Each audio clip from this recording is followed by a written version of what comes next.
Welcome to Littleton Common. I'm Bob Spinozzi. And I'm Barbara McRae. Hey Bob, where is the time going? I don't know what day it is half the time, and it's March already. Well, March 14th brings daylight savings time, and March 17th is St. Patrick's Day. You know, the Friends have always enjoyed our St. Patrick's lunch, but we can't get everyone together in the multi-purpose room to celebrate this year. But never fear, the Friends will host one anyway, and we're doing it a lunch to go, and it's going to be at Il Forno Restaurant on March 16th. The cost is $5 per person, and the meal will be corned beef and cabbage. You have to sign up early, and March 1st is the day. So call the COA office at 978-540-2470. And call now because the registration will close on March 12th. Because we couldn't host a lunch in February, the Friends of the COA have been delivering flower arrangements to Littleton seniors, and they're made by Sharon Corbin. Keeping up with the numbers was becoming too much for Sharon, so she recruited our board members, and because Sharon, Sandra Cassell, and I are members of the Garden Club, some of those members offered to help deliver. Rotary is ever there ready to help us also, and has sent a long list of volunteers. We will be working with these volunteers, and when more are needed, we will let you know.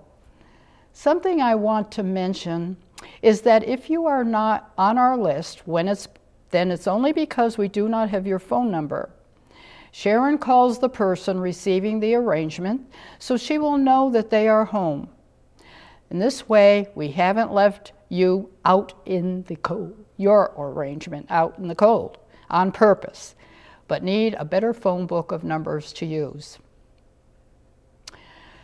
What a town. Help is there when you need it. Thank you to those helping with this very appreciated program. It's great to know the arrangements are bringing smiles to our seniors. Now, teacups, mugs, jars, small vases, and oases are on top of our wish list. If you have any that you would like to donate, please email Sharon at Sharon1Corbin@yahoo.com. Now, going with what Barbara's just talking about, one weekend last month, there was a knock on our door at home. I opened it, and there was Barbara McRae, holding a flower arrangement for Nancy and I on behalf of the Friends of the Council on Aging. The donated flowers were arranged, as Barbara mentioned, by Friends Director Sharon Corbin, and we were one of many deliveries that day that were made by Friends boards and volunteers last month. Flowers were beautiful, by the way. The Friends have been giving seniors a helping hand since the group was formed in 1991. Smiles are what we need right now, and the coming of daylight savings time and the spring equinox tells me that spring is around the corner. Barbara, March has one of my favorite days of the year, and that day, the first day of spring, falls on Saturday, March 20th. The day is also referred to as the vernal equinox. I have to confess, I had to look up to find out what vernal means, and it means fresh or spring. Now I know. Now I did know that equinox is what the position of the sun is when it's exactly over the equator. The hours of daylight and the hours of darkness are about equal almost everywhere on Earth.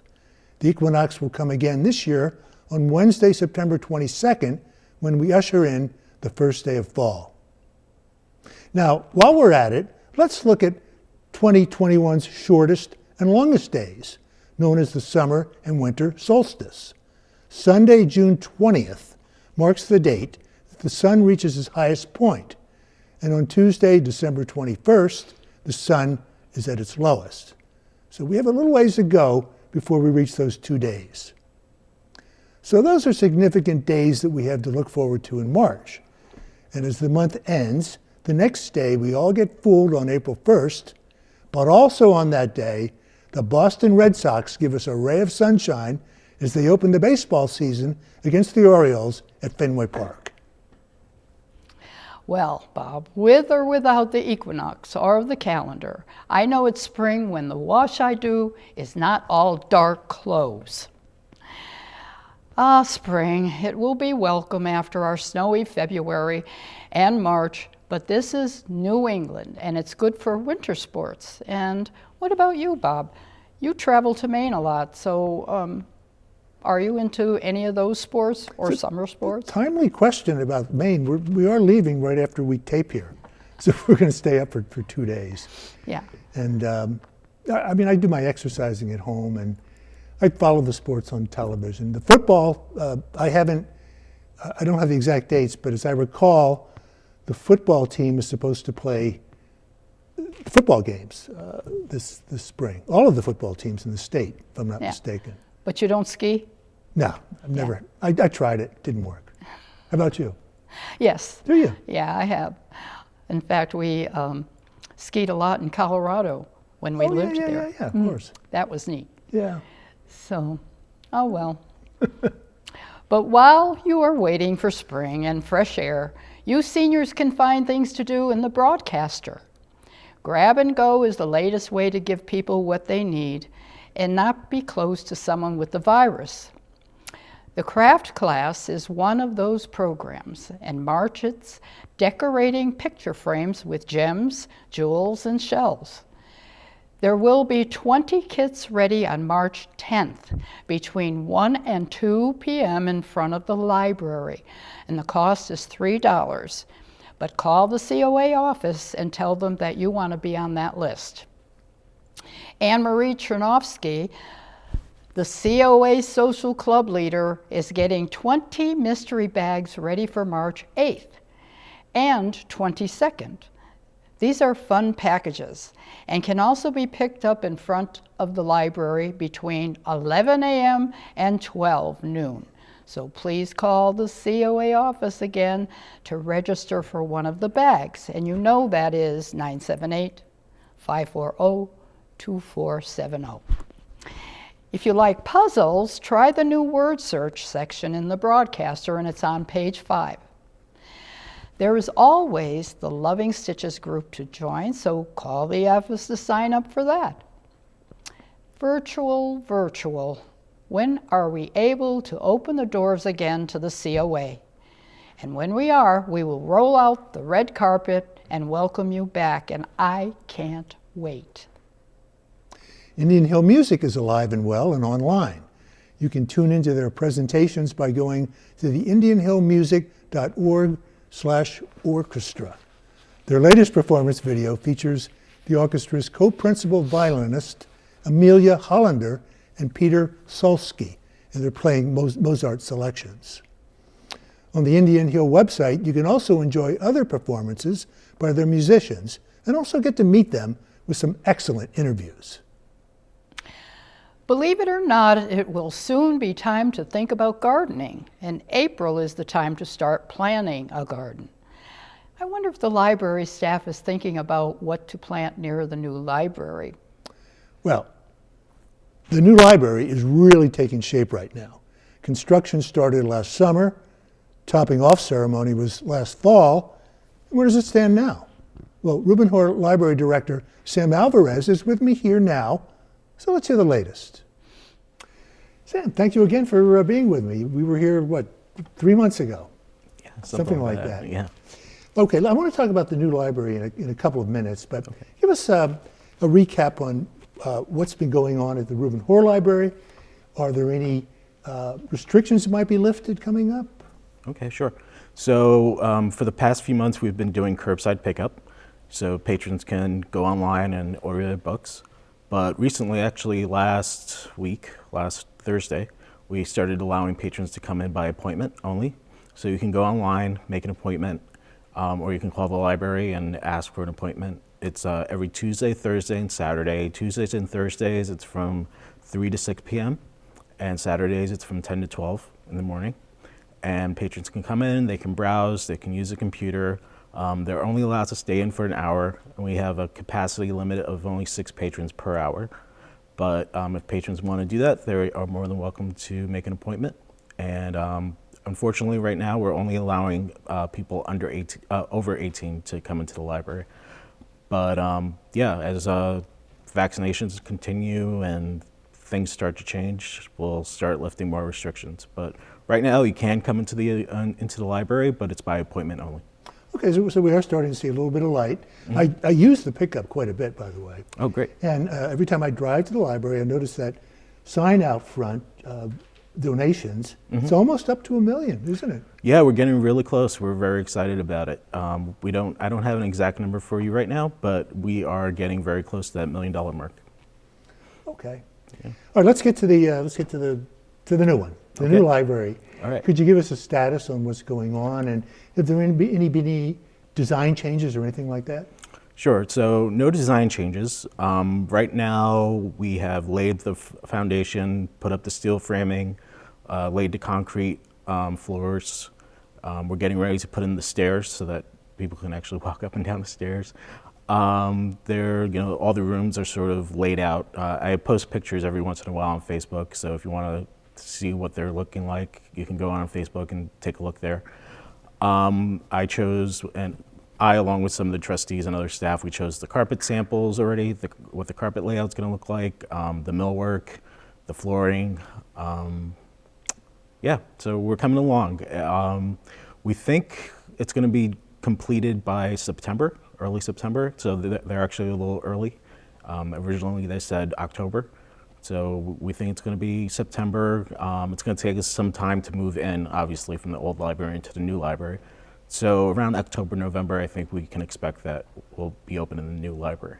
Okay, and you're still getting an update. You're still having Monday morning meetings with construction? Yeah, the meetings actually changed to Wednesdays, but it's the same meeting. Yeah, every Wednesday we meet with the contractor, everyone involved, and we get updates, and so far it's going along well, no problems. Okay. Well, here we are in March.